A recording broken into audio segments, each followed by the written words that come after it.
Ya, Assalamualaikum warahmatullahi wabarakatuh. Perkenalkan, nama saya Fana Dia Pratiwi. Saya mahasiswa semester 2 dari Prodi S1 Farmasi Stikes Bakti Mandala Wisada Selali. Pada kesempatan kali ini, saya akan sedikit membahas atau mengulas materi tentang antihistamin. Sebelumnya, bagaimana kabar teman-teman selama masa pandemi ini? Semoga selalu sehat ya teman, dan selalu melakukan kegiatan produktif di belajar di rumah ini. Tetap sehat, tetap menjaga kebersihan, dan pastinya tetap semangat. Ya, selanjutnya kita masuk ke dalam materi. Oke, pada kesempatan kali ini saya akan membahas materi tentang antihistamin. Pastinya sudah tidak asing lagi bagi teman-teman semua apa itu antihistamin. Teman-teman juga sudah tidak asing lagi dengan alergi seperti gatal atau bintik-bintik merah yang disebabkan oleh hal-hal tertentu kayak semisal makanan ataupun dari gigitan serangga. Kita bahas dulu tentang histamin atau alergi. Histamin merupakan 2-4 imidazolil etilamin. Histamin dibentuk dari asam aminolistidin dengan cara dekarboksilasi oleh enzim histidin dekarboksilase dan memerlukan piridoksal fosfat sebagai kofaktor. Penting bagi manusia karena merupakan mediator yang penting pada reaksi alergi tipe segera atau imediat dan reaksi inflamasi. Selain itu, histamin memiliki peran penting dalam sekresi asam lambung dan berfungsi sebagai neurotransmitter dan neuromodulator. Histamin sendiri dihasilkan bakteri yang mengkontaminasi ergot. Pada awal abad ke-19, histamin dapat diisolasi dari jaringan hati dan paru-paru. Histamin juga ditemukan pada berbagai jaringan tubuh, oleh karena itu disebut histamin. Hampir semua jaringan memiliki histamin dalam keadaan terikat dan inaktif, terutama terdapat dalam mast cells yang penuh dengan histamin dan zat-zat mediator lain. Mast cells banyak ditemukan di bagian tubuh yang bersentuhan dengan dunia luar, yaitu kulit, mukosa mata, hidung, saluran pernafasan seperti bronkia dan paru-paru, dan usus. Dalam keadaan bebas aktif juga terdapat dalam darah dan otak. Di luar tubuh manusia, histamin terdapat dalam bakteri, tanaman seperti bayam dan tomat, dan makanan seperti keju tua. Selanjutnya ada reaksi alergi. Reaksi alergi terjadi jika suatu protein asing atau antigen masuk ke dalam darah seseorang yang berbakat hipersensitif, maka limfosit B akan membentuk antibodi dari tipe IgE di samping IgG dan IgM. IgA ini disebut juga regain, mengikat diri pada membran mast cells tanpa menimbulkan gejala. Apabila antigen atau alergen yang sama atau mirip rumus bangunnya memasuki darah lagi, maka IgE akan mengenalinya dan mengikat padanya. Hasilnya adalah suatu reaksi alergi akibat pecahnya membran mast cells atau degranulasi. Sejumlah perantara mediator dilepaskan, yaitu histamin beserta serotonin, bradikinin, dan asam arakidonat yang kemudian diubah menjadi prostaglandin dan leukotrin. Zat-zat itu menarik makrofag dan neutrofil ke tempat infeksi untuk memusnahkan penyerbu. Bisa dilihat pada gambar. Di situ terlihat mast cells yang masih utuh, belum ada degranulasi dari antigen dan antibodi. Setelah ada degranulasi dari antigen dan antibodi, maka darah limfosit B itu keluar seperti yang tadi saya jelaskan. Untuk selanjutnya, tipe reaksi alergi sendiri itu dibagi menjadi 4 tipe. Tipe yang pertama, gangguan alergi atau reaksi segera imediat berdasarkan reaksi alergen antibodi atau IgE. Disebut juga alergi atopis atau reaksi anafilaksis, terutama berlangsung di saluran nafas seperti serangan polinosis, rinitis, dan asma, dan di kulit seperti eksim resam, dermatitis atopis. Jarang di saluran cerna atau alergi makanan dan pembuluh darah atau shock anafilaksis. Mula reaksinya cepat dalam waktu 5-20 menit setelah terkena alergen. Gejalanya bertahan lebih kurang 1 jam. Tipe 2, autoimunitas atau reaksi sitolitis. Antigen yang terikat pada membran sel bereaksi dengan IgG atau IgM dalam daerah kompleks. IgG atau antigen menyebabkan komplement aktif yang menyebabkan sel musnah atau sitos. Reaksi terutama berlangsung di sirkulasi darah. Contohnya gangguan autoimun akibat obat, misalnya anemia hemolitis atau akibat penisilin, agranulositosis atau akibat sulfonamid, dan artritis reumatik, dan SLI atau sistem lupus erythematosus akibat hidralazin atau procainamida. Tipe 3, gangguan imun kompleks atau reaksi Artus. Pada peristiwa ini, antigen dalam sirkulasi bergabung terutama dengan IgG menjadi suatu imun kompleks yang diendapkan pada endotel pembuluh. Di tempat itu, sebagai respon terjadi peradangan yang disebut penyakit serum yang bercirikan urtikaria, demam, dan nyeri otot serta sendi. Tipe 4 atau reaksi lambat delayed. Antigen terdiri dari suatu kompleks hepten dan protein yang bereaksi dengan T limfosit yang sudah disensitisasi. Limfokin tertentu atau sitokin dari limfosit dibebaskan yang menarik makrofag dan neutrofil sehingga terjadi reaksi peradangan. Bisa dilihat pada gambar. Itu ada reaksi-reaksi dari tipe alergi tipe 1, tipe 2, tipe 3, dan tipe 4. Untuk selanjutnya kita bahas tentang antihistamin. Antihistamin adalah obat atau komponen obat yang berfungsi untuk menghalangi kerja zat histamin dan dipakai khususnya untuk mengobati alergi. Antihistamin adalah zat yang dapat mengurangi atau menghalangi efek histamin terhadap tubuh dengan jalan memblok reseptor histamin atau penghambat saingan. Pada antihistamin ini terdapat 2 reseptor, yaitu reseptor H1 dan reseptor H2. Perangsangan pada reseptor histamin ini berbeda. Pada reseptor H1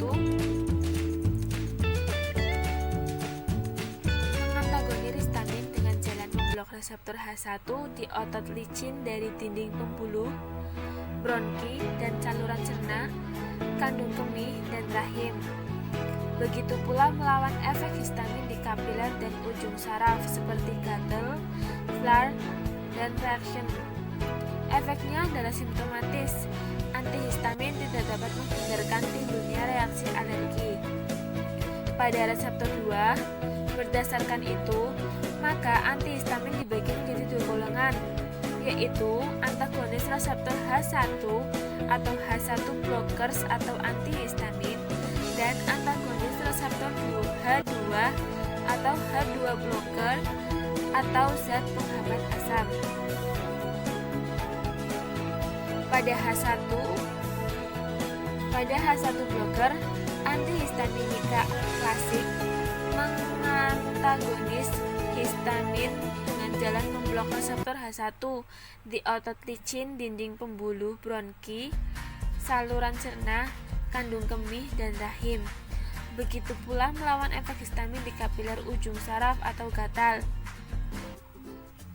Antihistamin H1 blocker ini dibagi menjadi dua kelompok atas dasar kerjanya terhadap SSP, yaitu obat generasi ke-1 dan obat generasi kedua.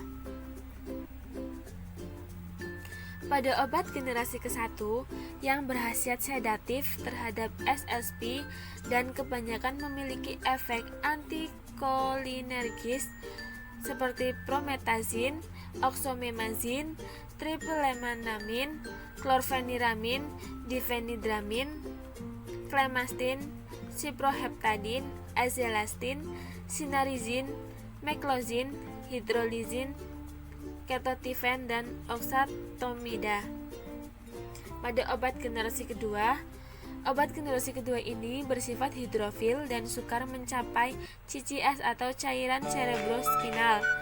Maka pada dosis terapeutis tidak bekerja sedatif.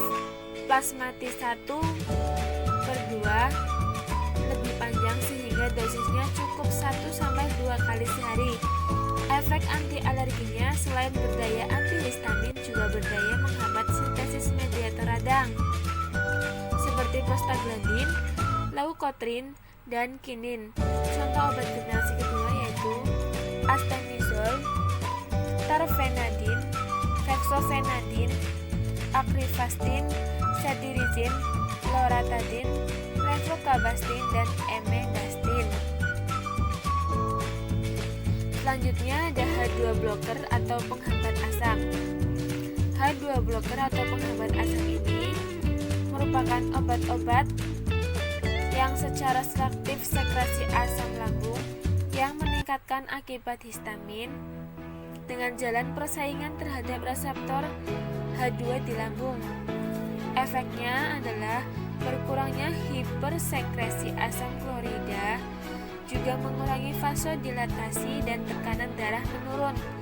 Senyawa ini banyak digunakan pada terapi tukak lambung khusus untuk mengurangi sekresi HCl dan pepsin, juga sebagai pelindung tambahan pada terapi dengan kortikosteroid.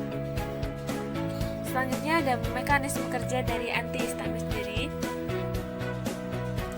Mekanisme kerja pada antihistamin H1 yaitu interaksi histamin dengan H1 menyebabkan kontraksi dengan otot polos usus bronki, meningkatkan permeabilitas vaskular, dan meningkatkan sekresi mukus yang dihubungkan dengan peningkatan cGMP dalam sel.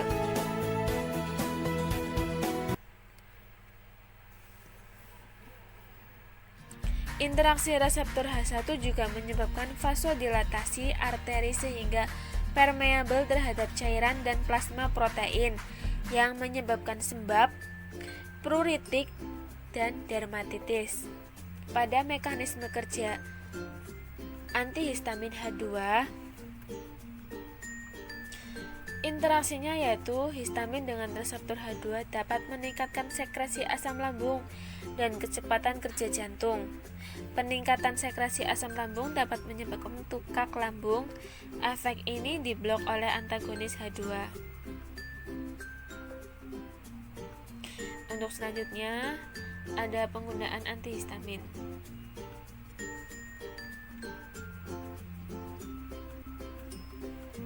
Penggunaan antihistamin lazimnya dengan antihistaminika selalu dimaksudkan dengan H1 blocker.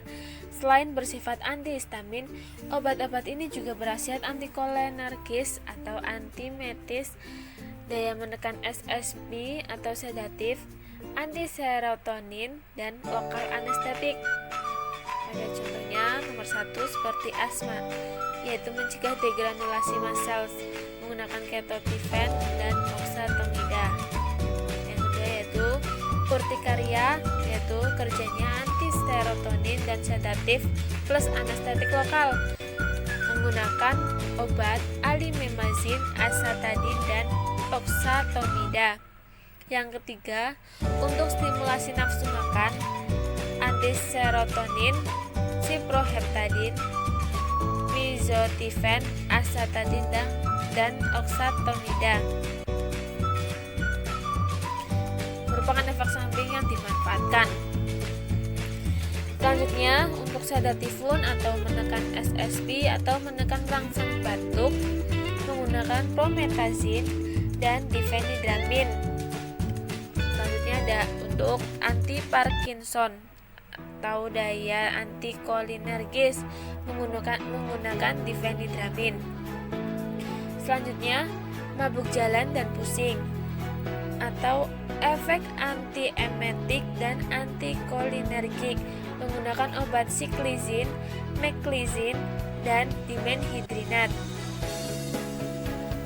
Untuk anti vertigo menggunakan obat sinarizin atau penghambat kanal kalsium.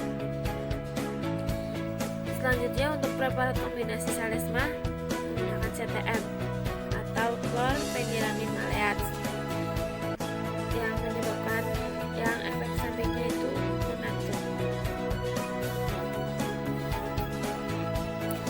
Untuk selanjutnya ada efek antihistamin. Pada antihistamin sendiri menimbulkan beberapa efek. Yang pertama yaitu efek sedatif atau hipnotis jika menggunakan obat promethazine dan difenidramin kecuali generasi kedua. Interaksi obat ketokonazol dengan eritrosin atau induktor enzim menyebabkan kadar ketokonazol meningkat mengakibatkan aritmia berbahaya. Untuk efek sentral lain seperti pusing, gelisah, letih lesu, dan tremor pada overdosis dapat menyebabkan konvulsi dan koma. Untuk gangguan saluran cerna seperti mual, muntah, diare, anoreksia, dan sembelit diatasi dengan penggunaan sesudah makan atau postkoenam. Untuk efek antikolinergis seperti mulut kering, gangguan akomodasi dan sel cerna, retensi kemih, hati-hati pada pasien glaukoma dan hipertrofi prostat.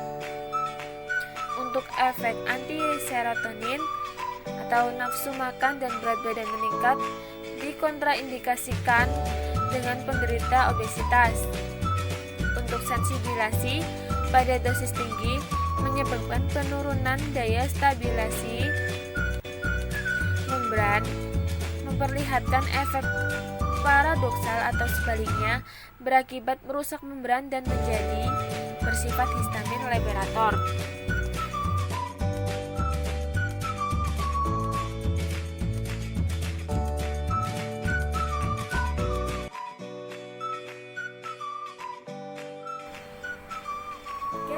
Setelah tadi kita membahas atau sedikit mengulas materi tentang antihistamin, pada kesempatan ini kesimpulan yang dapat disimpulkan dari materi ini adalah antihistamin merupakan obat atau komponen obat yang berfungsi untuk menghalangi kerja zat histamin dan dipakai khususnya untuk mengobati alergi.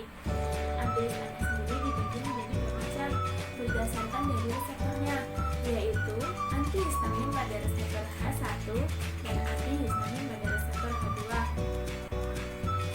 Antihistamin pada reseptor H1 sendiri bekerja sebagai kontraksi otot polos Golgi, usus, dan rahim. Sedangkan pada antihistamin reseptor H2 yaitu bekerja sebagai hipersekresi asam lambung. Berbeda reseptor, berbeda pula dengan mekanisme kerjanya. Begitu pula dengan kegunaan dari antihistamin sendiri. Berbeda obat antihistamin, berbeda pula dengan kegunaannya. Jadi tidak semua antihistamin memiliki kegunaan yang sama. Dilihat dari penyebab dari alerginya atau tempat alerginya. Dan berbeda pula dengan efek sampingnya. Tidak semua obat antihistamin memiliki efek samping yang sama. Antihistamin memiliki masing-masing efek samping yang dapat ditimbulkan. Begitu penjelasan dari saya, mungkin ini yang bisa saya sampaikan. Sebelumnya, terima kasih teman-teman telah mampir ke channel YouTube saya untuk melihat materi ini. Saya kasih dan mohon maaf apabila materi